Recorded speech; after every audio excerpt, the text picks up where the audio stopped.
We designed this laser functions so that when we do the, especially for the solid wood cutting, it gives us a reference for how much capacity we cast.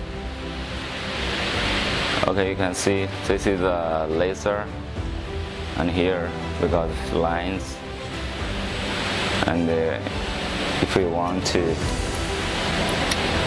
switch on or switch off, we got a button here to easily switch on the laser lines. And these laser lines not only perform as a reference for the cutting to tell us how much we will cast, and also it will become a safe lines. And if our hands is over there, then it got